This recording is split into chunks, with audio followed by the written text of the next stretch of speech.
Hello, future doctors. Myself Himanshu Bora, final year MBBS student at Jawaharlal Nehru medical college Ajmer. आज का video आपके लिए काफी इंपॉर्टेंट होने वाला है। इस वीडियो में मैं लास्ट 7 डेज की फिजिक्स की स्ट्रेटेजी बताने वाला हूं। मैं नीट 2024 का एग्जाम 5 मई को है, तो 7 दिन लेफ्ट बचे हैं ओनली। तो मैं आपको जो फिजिक्स की क्या स्ट्रेटेजी होनी चाहिए ताकि आप मैक्सिमम स्कोर कर पाओ फिजिक्स के अंदर, क्योंकि नीट स्टूडेंट्स का एक फिजिक्स एक फोबिया होता है।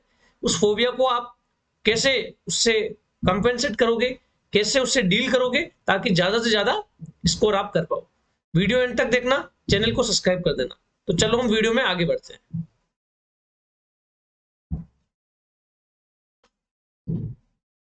लास्ट 7 डेज फिजिक्स की स्ट्रेटेजी देखेंगे अपन, ठीक है।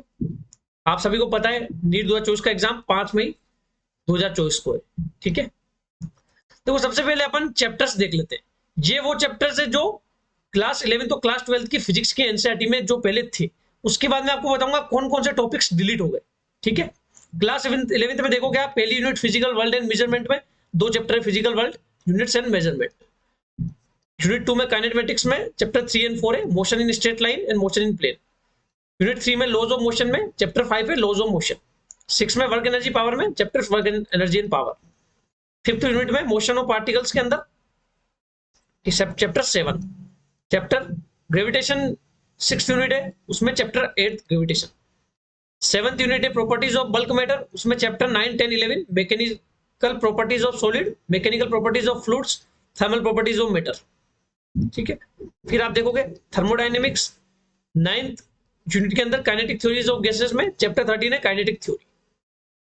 10th यूनिट के अंदर ऑसिलेशन एंड वेव्स में चैप्टर 14 एंड 15 है ऑसिलेशंस एंड वेव, जो पहले थे क्लास 11। तो क्लास 11 की मैंने आपको ये फिजिक्स के एनसीईआरटी के जो चैप्टर्स थे पहले नीट के सिलेबस में, वो आपको मैं बता रहा हूँ। उसके बाद कौन कौन से टॉपिक डिलीट हो गए, जो सिलेबस रिड्यूस हुआ है उसके अंदर में से कौन कौन से टॉपिक्स हट गए, वो भी मैं आपको बताऊंगा। फिर अपन डिटेल में बात करेंगे फिजिक्स की क्या स्टडी होनी चाहिए। क्लास 12th में इलेक्ट्रोस्टैटिक में chapter 1 and 2, current electricity unit के अंदर chapter 3, magnetic effect of current and magnetism के अंदर chapter 4 and 5, electromagnetic induction and alternating current unit 4 के अंदर chapter 6 and 7। Fifth unit electromagnetic waves के अंदर चैप्टर 8, ठीक है। उसके बाद 6th यूनिट के अंदर चैप्टर 9 एंड 10। फिर आप देखोगे 7th यूनिट के अंदर चैप्टर 11। 8th यूनिट में देखोगे चैप्टर 12 एंड 13। 9th यूनिट में देखोगे इलेक्ट्रॉनिक डिवाइस में चैप्टर 14 में सेमीकंडक्टर एंड इलेक्ट्रॉनिक्स। फिर 10th यूनिट में आप देखोगे चैप्टर 15 कम्युनिकेशन सिस्टम। यानी कि पहले 30 चैप्टर थे क्लास 11 प्लस क्लास 12 के एनसीईआरटी को मिला के 30 चैप्टर्स थे जो कि नीट के सिलेबस में थे।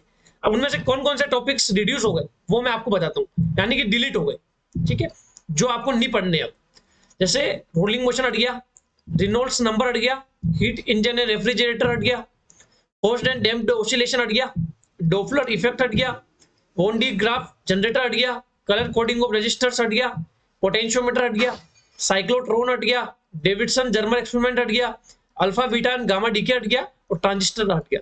ये सारे टॉपिक्स डिलीट हो चुके हैं, ठीक है। ये मैंने आपको बेसिक चीजें बताई है। अब अपन स्ट्रेटेजी की बात करेंगे। देखो फिजिक्स के अंदर देखो इस वीडियो में सिर्फ और सिर्फ प्रैक्टिकल बातें होगी, थ्योरेटिकल बात मैं करता नहीं हूं, ऐसा मैं बोलूंगा भी नहीं आपको 29 तारीख को ये पढ़ना है। जैसे आप देखोगे यूट्यूबर्स क्या करते हैं, 29 तारीख को आज ये पढ़ना है, 30 तारीख को ये पढ़ना है, 1 तारीख को ये पढ़ना है, 2 को ये पढ़ना है, 3 को ये पढ़ना है, 4 को पढ़ना है। देखो ये चीज क्या प्रैक्टिकल फॉलो नहीं हो पाती कि 1 तारीख को आप सिर्फ यही पढ़ो, 2 तारीख को आप सिर्फ यही पढ़ो। अब मान लो 1 तारीख को उन्होंने जो टॉपिक्स बता रखे वो आपको पहले से आते हो, तो आप 1 तारीख को वो चीजें क्यों पढ़ोगे? आप तो वो चीज पढ़ोगे ही नहीं। इसलिए क्या है कि ये स्ट्रेटेजी हर एक स्टूडेंट पे लागू नहीं होती। इसलिए मैं आपको एक अच्छी स्ट्रेटेजी बता रहा हूँ जो लगभग हर एक स्टूडेंट पे अप्लाई होती है। फिजिक्स के लिए आपको क्या करना है, फॉर्मूलास को एक बार रिवाइज करना है। फिजिक्स के जितने भी चैप्टर्स है, जो डिलीट हो गए टॉपिक्स उनको हटा के जितने भी चैप्टर्स बचे हुए हैं, ठीक है, उनके सभी के फॉर्मूलाज एक बार आपको पढ़ने। मैं आप उसके लिए आपको एक चैनल रिकमेंड कर दूंगा, अमन तिलक ऑफिशियल नाम का एक यूट्यूब चैनल है, काफी अच्छे वो कंटेंट बनाते हैं। उन्होंने अपने टेलीग्राम चैनल पे एक फॉर्मूला शीट डाल रखी है। फॉर्मूला शीट आप डाउनलोड करो वहां से और फॉर्मूला शीट को पढ़ो। फिजिक्स के सारे फॉर्मूलाज आपको एक बार देखने, ताकि आपको अंडरस्टैंडिंग हो जाएगी किस क्वेश्चन में आपको कौन सा फॉर्मूला अप्लाई करना है। फॉर्मूला के अंदर टर्म्स का मतलब भी पता होना चाहिए, किसका मतलब क्या है। दूसरा आपको एक चीज करनी, क्वेश्चंस। फिजिक्स के अंदर न्यूमेरिकल क्वेश्चन सबसे इंपॉर्टेंट है। क्वेश्चंस आपको मेरे हिसाब से 100 से 120 क्वेश्चन आपको पर डे प्रैक्टिस करने। मैं मान के चल रहा हूं आप दिन के 10 से 12 घंटे अभी पढ़ोगे, पर डे पढ़ोगे आप पूरे वीक, तो 3-3.25 घंटे आपको बायो पढ़नी है, 3-3.5 घंटे फिजिक्स पढ़नी है और 3-3.5 घंटे केमिस्ट्री पढ़नी है। ठीक है, क्वेश्चंस में 100 से 120 क्वेश्चन करने। अब मैं आपको बताता हूँ क्वेश्चंस कौन से करने। देखो आपको पता है कि फिजिक्स के अंदर इतने सारे क्वेश्चन है। क्वेश्चंस आपको तो पीवाईक्यू, वैसे तो जो सीरियस एस्पिरेंट होगा उन्होंने प्रीवियस ईयर क्वेश्चन कर लिए होंगे, लेकिन जिन्होंने नहीं किए तो एक बार प्रीवियस ईयर क्वेश्चंस करो। जिन्होंने कर लिए तो उसमें जो उनका फ्रिक्वेंटली रॉन्ग क्वेश्चन बार बार गलत हो रहा था, ठीक है, जो उनको डिफिकल्ट लग रहा था, थोड़ा कॉन्सेप्चुअल क्वेश्चन है, वो क्वेश्चन आपको वापस करना है।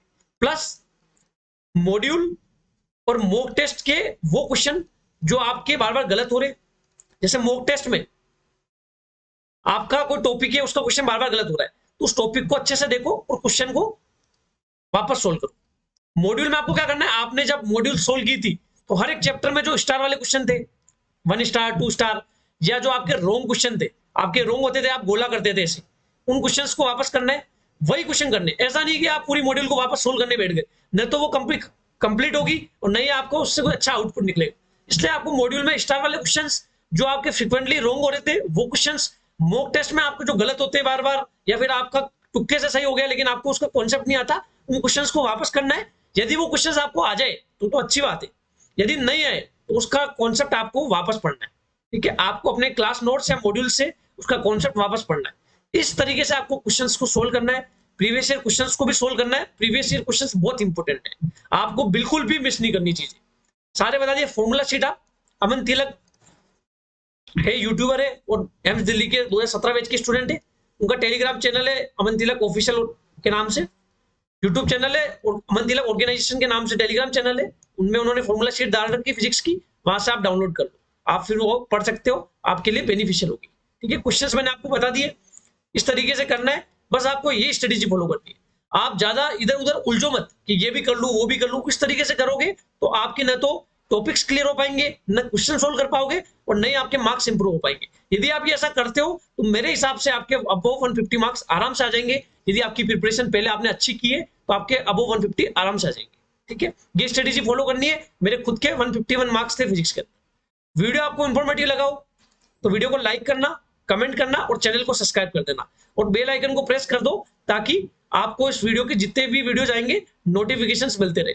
इस चैनल पे काउंसलिंग रिगार्डिंग भी सारी इंफॉर्मेशन मिलेगी। जैसे नीट एग्जाम हो जाएगा उसके बाद आपको काउंसलिंग की सारी इंफॉर्मेशन मिलेगी, all India quota, state quota, cut offs, है ना, हर कॉलेज के बारे में आपको इंफॉर्मेशन मिलेगी। इसलिए चैनल को सब्सक्राइब कर देना और आप मुझे बता सकते हो कमेंट सेक्शन में कि मैं किस टॉपिक पे वीडियो बनाऊं। Thank you so much.